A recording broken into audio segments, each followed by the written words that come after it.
Hey everyone, I'm Jesse from DarkstormReviews.com and welcome to Comics and Talks Haul and Reviews for June 5th, 2014, where I'll be showing my haul and doing 5 reviews. And at the end, I'll also be doing a little beer review.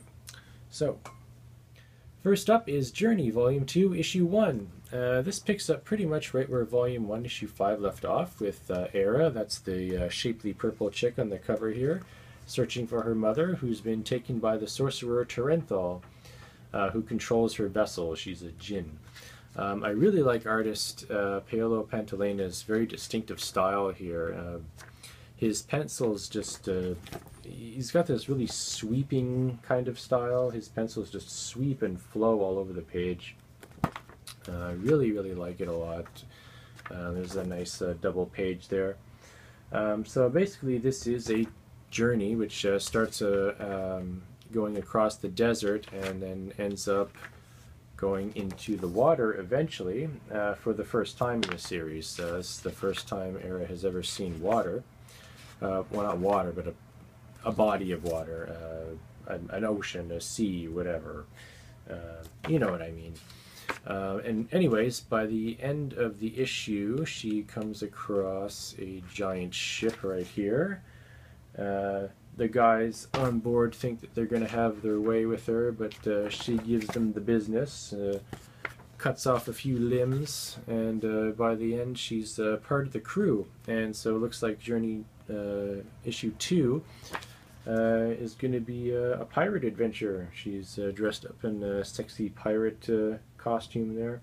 So if you're into fantasy and you haven't read Journey, I would recommend you buy this, and I also would recommend buying the first volume, the first 5 issues. The cheapest way to go is Comixology.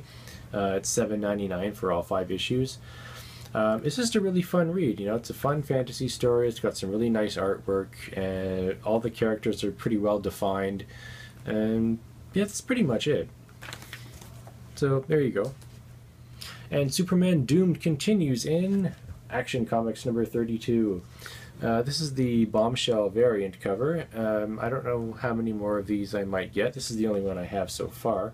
And I really like how these variants don't cost any extra. They're just the cover price, $3.99, and that's it. So this is Enemy of the State, Chapter 1.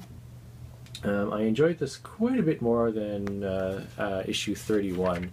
Not that 31 was bad, but this one was just better. It's got 12th Intellect Lois laying there going on TV and telling the world that Superman is can no longer be trusted and he's dangerous, and by the end a whole bunch of tanks of kryptonite here.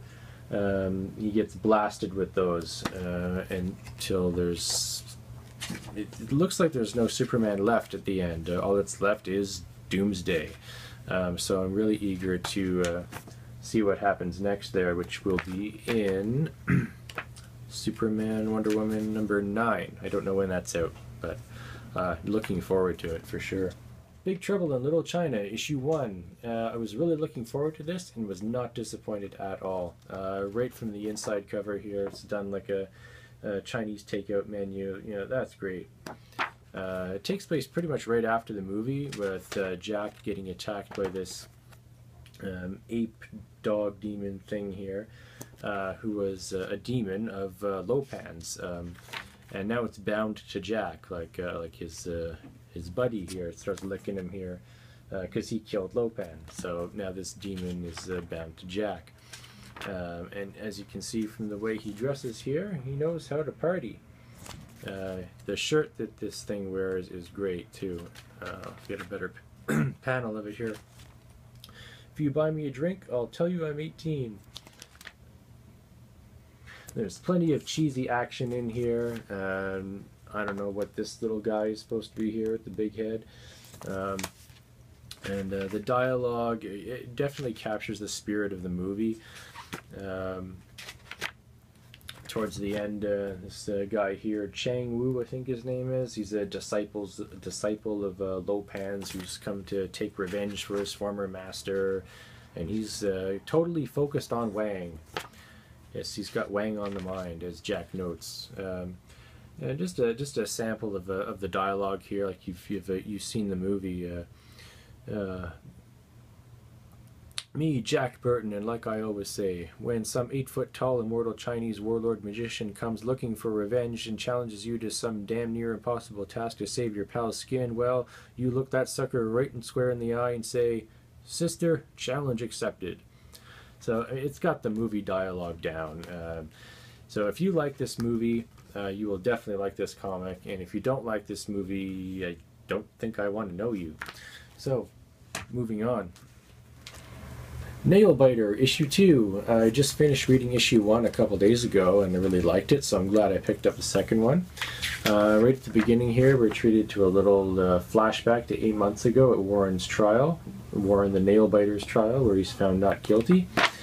And Agent Carroll, of course, is still missing, but this burned body shows up later, which may or may not be him. We don't know yet. Another character is killed later on in the story. Won't spoil who.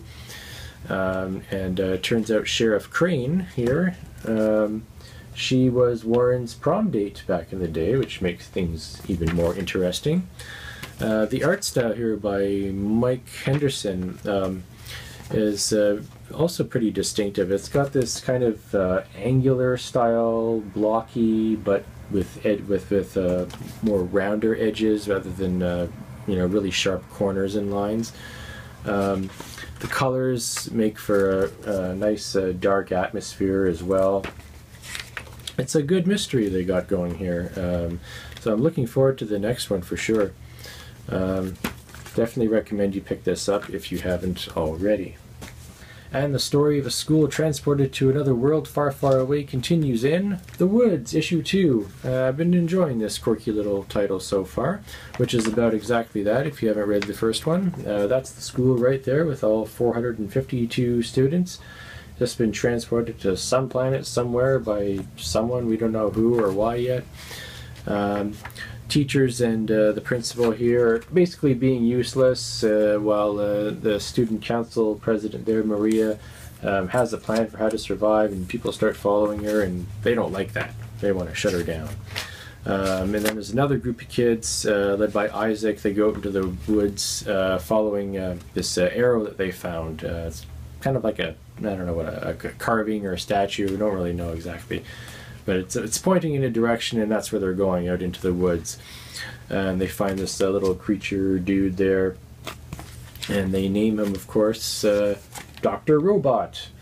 So they've already got a little pet mascot going on there. So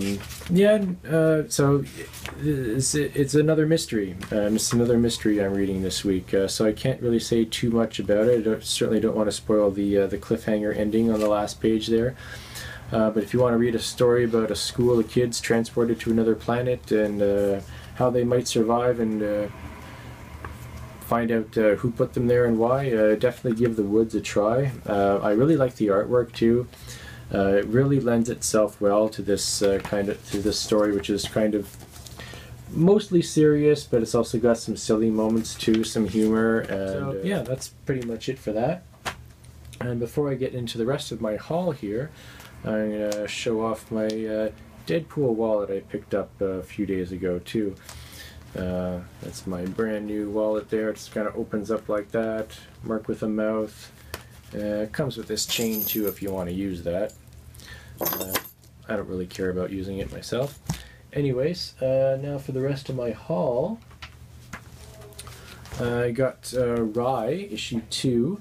I haven't read the first one yet, but I didn't reserve this one, and this was the only copy left on the rack, and it's got a pretty cool cover. It's this cutout mask cover, so that's pretty cool. I thought I picked it up. It's supposed to be really good. I read only good reviews for it. The Max, issue 8, and that's the sub cover there. The Wake, issue 9 of 10. It's almost over. This is a really great series too. I don't know, I think I'm about 3 issues behind on this one, but it's really good stuff. Original Sin, issue 3. Also enjoying this one so far. And New 52, Future's End, issue 5. I've got to get on this. I got to caught up on this right away, so that I don't keep buying these and when not liking them. As I only read the first 2 issues, well, 0 and 1 are still the only ones that I've read. So I've got to read 2, 3, 4, and 5 quickly. I'm not going to get issue 6 until I finish reading these, because I still don't know how much I'm going to like it or not. And now we are going to review Beaus All Natural Seasonal's Beaver River beer. It is a strong beer, 5.6 ABV, 600 milliliter bottle. I've had a lot of Beaus stuff. Beaus is awesome.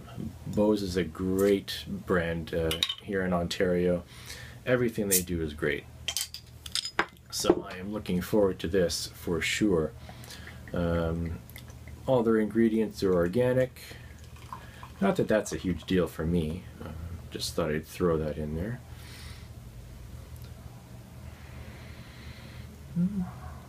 Oh, it smells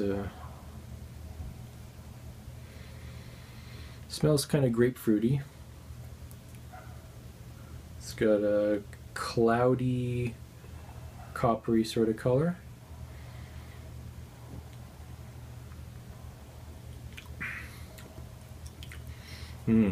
Yeah, it's like an IPA. Is that what they're calling it? Seasonal Spring Strong Beer. Well, it's like an IPA. It's very hoppy, grapefruity. It's really nice. Oh yeah, that's a good beer. That's a really good beer. Highly recommend anything from Beaus, anything at all. So I guess that's pretty much it. I'm Jesse from darkstormreviews.com. Thanks very much for watching, and see ya.